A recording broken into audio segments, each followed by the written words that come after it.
we've seen. But in general, it kind of can go either way. Lately, Dill has been picking up this Mewtwo to deal with Sage's Fox. And it's a fantastic counterpick character, considering Dill's patient playstyle. Although, dekillsage is equally patient, which is a rather unique feature amongst Fox players. We'll see how things work out here on Battlefield, where the platforms could potentially extend combos for dekillsage, but will ultimately give Dill a ton of room to be able to move around and space with aerials. Yes, and also if he's able to land those ledge cancel upbees, it'll be so much harder for dekillsage to actually properly juggle him.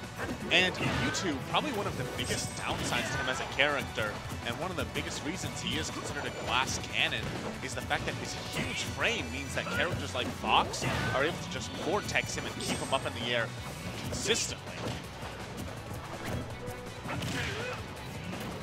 Now we're seeing a bit of this aerial pressure now from Dill. However, he's only been able to get stray hits in here and there. He manages a slight percentage lead, but dekillsage only needs one solid opening, and he could potentially net the stock at these percentages. Dill doesn't want to hear any of it, though. Sets up the offstage interaction, but all for naught. So we do have the Fox Reflector. So Fox is able to reflect Mewtwo's Shadow Ball, but that's extremely risky because Mewtwo has a reflector of his own. So if he's not careful, he can actually get it reflected right back at him and break his shield immediately. All right, we're trying to see this edge guarding right now, but actually able to turn it around. dekillsage now in the advantageous position. He goes for the Tomahawk grab. What a side B just to get into his face. He wants these up tilts on the ledge, try to get the pickup on Dill, but he's not going to be able to get it just yet. Trying to go for these back airs, up airs. He wants the kill option, but it's going to be Dill punishing these aggressive options with the up throw.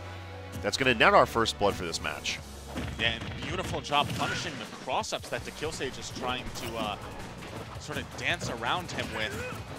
The shield pressure from dekillsage has been really good, and at first it seemed like Dill was having a hard time actually managing to punish it, but now we're just seeing those like out-of-shield options really coming in well for Dill. But he goes for that aggressive dash attack. After dekillsage shields it, he's going to close out that stock with an up smash. Now Sage having to assess the situation, figure out how he's going to approach on Dill, because he saw, even though he had the pressure moving in on Dill, one slip-up gave Dill the opening that he needed to just steal the stock away from him. Because when you're going for these trades, Fox might seem like he's winning things out, but every little bit of percentage counts if Fox isn't able to clean up that stock. Oh, and the combos around here, but he ends up dropping it, but that's still a pretty 49%. And, well, I'm loving Dill's just, when he's in disadvantage, he's not doing that thing where you just try and land on your opponent or land straight into the ground. He's dancing around, using his air dodges, using the platforms, and it seems to be so hard for dekillsage to really get a lot of mileage out of any sort of stage control that he manages to take. You know, Dill must be reading in the year like 30-17. I don't know what this man's options are trying to punish Sage's aggro movements, but nothing is connecting in this stock, and as the percentages climb up, things are looking heavily in favor of dekillsage right now. He has the stage pressure. He manages to get the jab 1 connection for the grab and trying to track this off-stage movement, but Sage is not able to clean up the stock just yet, but he's staying right on top of Dill. But right now, I think one grab from dekillsage might be it. Oh, but he matches out, and the unfortunate. Oh, he buffers it. He was trying to buffer the up throw and must have accidentally hit the B button. Oh, he does that up B, and that's going to be unfortunate because dekillsage can just get in there, close out that stock with the up air. We'll chalk that one up to unlucky.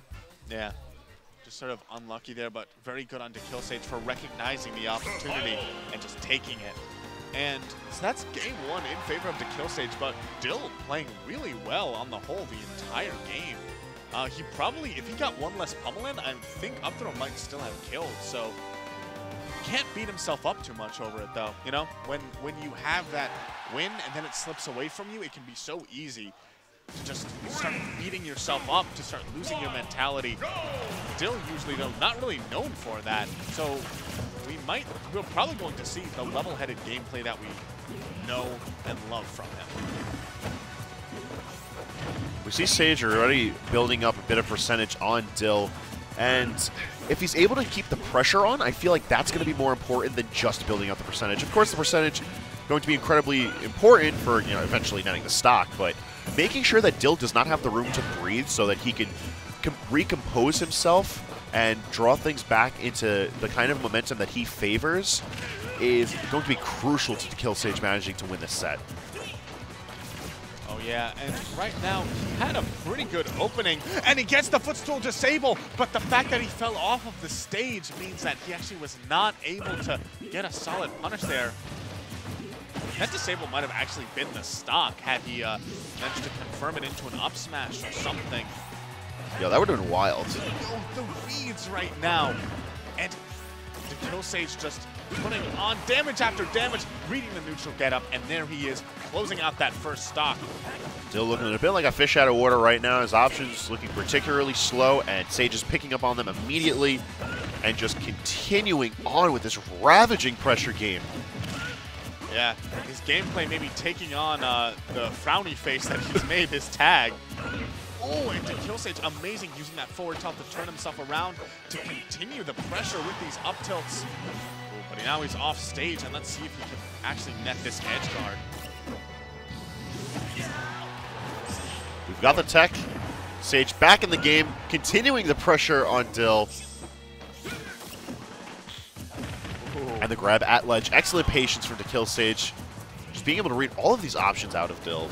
However, a very unsafe Fox solution gets him grabbed and thrown right off the top. Dill is going to have to play incredibly patiently and have an amazing defensive game if he's going to be able to take this back. Oh, the power shield. That might have actually broken his shield had that not been a power shield. And wow, the footsies from dekillsage. Just hop to hop to hop to hop to actually closing it out.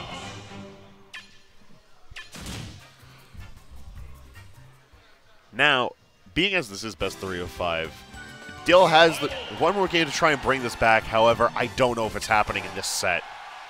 We might have to see the run back somewhere along the bracket because this man looking shook. His tag looking like a one-way trip to Frowntown. The thing is, though, that both of those games, he actually could have won it. You know, game 1, he actually had that footstool disable that he landed, but he wasn't able to net it to the actual kill. And, of course, game 1, he had that unfortunate miss with the up throw. And this could be it from, oh my, dekillsage. Oh, no. He's in his head. Wow. He's so deep in his head. I've never seen that from Dill. That was... Yo. I've never seen that from Dill.